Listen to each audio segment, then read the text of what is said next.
امریکی صدر ٹرمپ صاحب یہ کہہ رہے ہیں کہ معاہدہ کر لو، مذاکرات کے ٹیبل پر بیٹھ جاؤ، گفتگو کر لو اور جھک کر کے صلح کر لو، ورنہ ہم جزیرہ خرب کو تباہ کر دیں گے اور ہم کو ایران کا تیل لینا ہے، ایران کے تیل پر قبضہ کرنا ہے، اس لیے ہم نے یہ جنگ چھیڑا ہے۔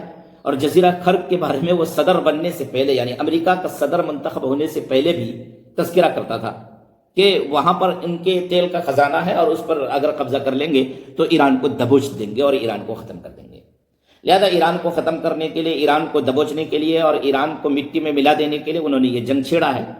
ایران کی جو اسلامک رجیم ہے اس سے اصل میں اس کو پریشانی ہے، اس لیے وہ رجیم چینج کے سلسلے میں بارہا گفتگو کرتے ہیں۔ تو کیا امریکہ اب اس طاقت تک پہنچ چکا ہے، اس حالت تک پہنچ چکا ہے، اس کیفیت اور صلاحیت تک پہنچ چکا ہے کہ وہ ایران کے جزیرہ خرگ پر قبضہ کر لے گا اور ایران کے تیل پر قبضہ کر لے گا؟ تو یہ ایک شیخ چلی کا خواب ہے۔ پوری دنیا کے تمام تجزیہ نگار کہہ رہے ہیں، پوری دنیا کی تمام میڈیا ہاؤسز اس بات کو کہہ رہے ہیں، اور پوری دنیا کے تمام ماہرین کہہ رہے ہیں اس بات کو کہ یہ ناممکنات میں سے یہ گیدڑ بھبکی ہے۔ یہ اپنی طرف سے اعلان تو اس بات کا کر رہے ہیں کہ ہم وہاں پر قبضہ کر لیں گے، لیکن یہ قبضہ کر نہیں سکتے ہیں۔ مارکو روبیو جو ان کا وزیر خارجہ ہے یا خارجہ افیئرس کے سیکریٹری ہیں، جو صدر ہی منتخب کرتا ہے، وہ کیا کہہ رہے ہیں کہ ہمارے بغیر نیٹو کی کوئی حیثیت نہیں ہے۔ اس جملے کا کیا مطلب ہے؟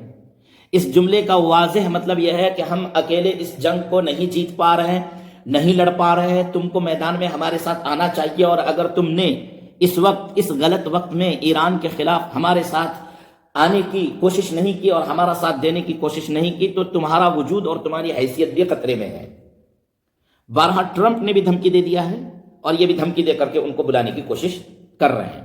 آپ لوگ اگر اس پوری جنگ کو دیکھ رہے ہوں گے تو آپ لوگوں نے ایک چیز کا احساس کیا ہوگا کہ جس شدت کے ساتھ سعودی عرب پر حملے ہو رہے ہیں اور جس شدت کے ساتھ UAE، یونائٹڈ عرب امارات، متحدہ عرب امارات پر حملے ہو رہے ہیں، اسی شدت کے ساتھ ترکی پر حملہ نہیں ہو رہا ہے، جبکہ ترکی نیٹو کا الائی ہے، جبکہ ترکی نیٹو کے ساتھ ہیں، اور ترکی کے اندر بھی امریکہ کے بہت سارے اڈے اور امریکہ کے بہت سارے اور بھی جنگی ہتھیار وغیرہ رکھے ہوئے ہیں، لیکن ترکی پر حملہ نہیں ہو رہا ہے۔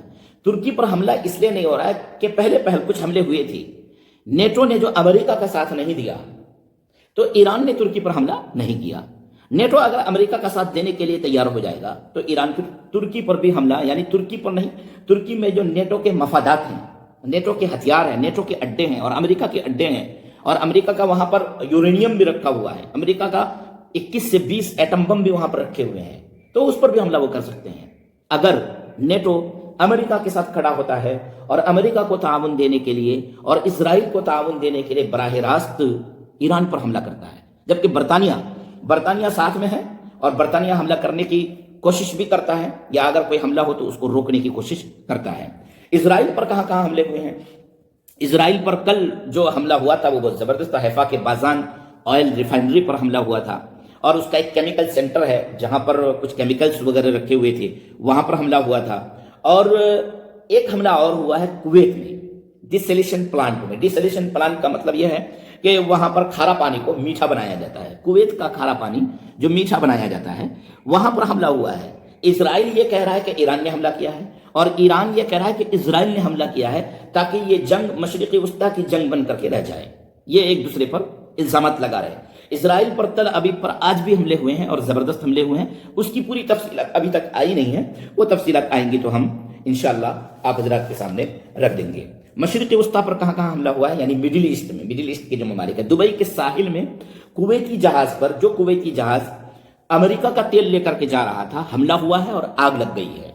ریاض پر 4 میزائل مارے گئے ہیں، بحرین پر حملہ ہوا ہے، دبئی میں 4 لوگ زخمی ہوئے ہیں، کوئی پروجیکٹائل جا کر کے لگا ہے، کوئی میزائل کا ٹکڑا وغیرہ گرا ہوگا، تو دبئی میں 4 لوگ زخمی ہوئے ہیں۔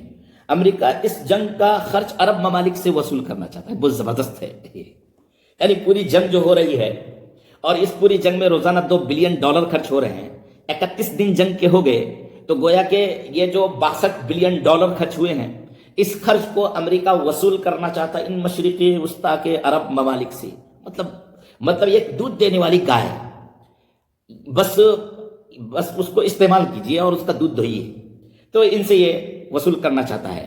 اچھا، بغداد میں بھی حملہ ہوا ہے امریکی سفارت خانے پر اور ایک زخمی ہوا ہے۔ ایران نے جو خود مختاری کے ساتھ زندگی گزاری، انہوں نے فوج تیار کیا، انہوں نے میزائل تیار کیے، انہوں نے ڈرونز تیار کیے، انہوں نے ہتھیار تیار کیے، خود مختاری کی ہزاروں سینکشن اس پر لگے ہوئے، 12,000 سے زائد بندشیں ایران پر لگی ہوئی ہیں۔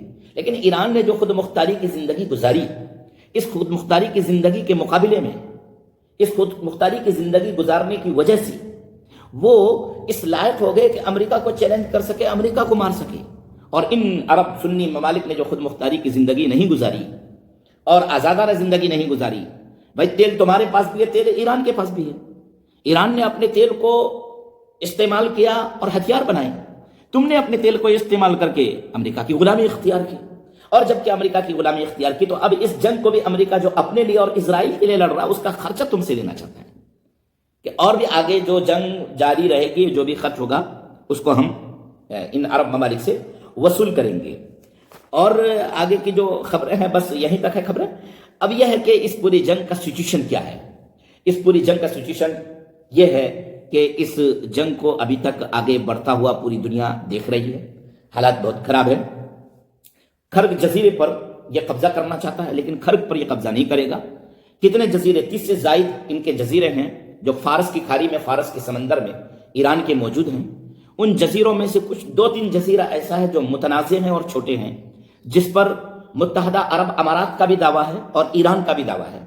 ابو موسیٰ جزیرہ کے بغل میں وہ ایک جزیرہ ہے، تو اس جزیرے پر، اس آئس لینڈ پر امریکہ اپنی فوجوں کو اتارنا چاہتا ہے۔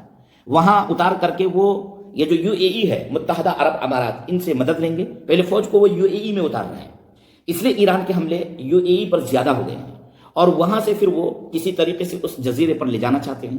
اس جزیرے پر لے جانا ان کے لیے، اپنی فوجوں کے لیے خودکشی کا مترادف ہوگا۔ حالات بہت کشیدہ ہو جائیں گے، جنگ بہت آگے بڑھ جائے گی۔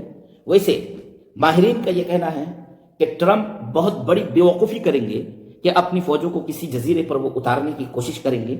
تب بھی اگر وہ اتارتے ہیں اور وہ بیوقوفی کر جاتے ہیں تو جنگ آگے بڑھ جائے گی۔ ویسے ٹرمپ یہ کوشش شاید کہ نہیں کرے گا، وہ کچھ اور سوچ رہا ہے۔ تو کچھ اور سے مراد یہ ہے کہ خطرناک قسم کے حملے وہ ایران پر کر سکتے ہیں، اور وہ خطرناک قسم کا حملہ یہ ہے کہ وہ ایران پر ایٹم بم تو نہیں، لیکن ایٹم بم سے ملتے جلتے کچھ بم ایران کے کچھ شہروں پر وہ ڈال سکتا ہے اور ایران کو تھوڑی دیر کے لیے کمزور کر سکتا ہے۔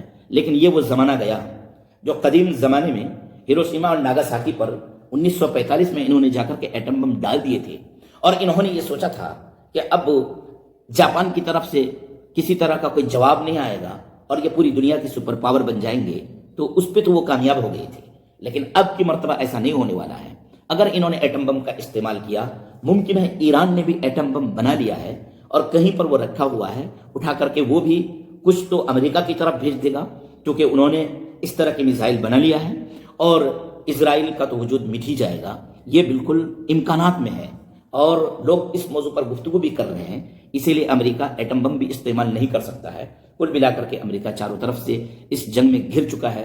ٹرمپ کی بیوقوفی کی وجہ سے حالات کیا بنتے ہیں دیکھنا ہوگا۔ السلام علیکم۔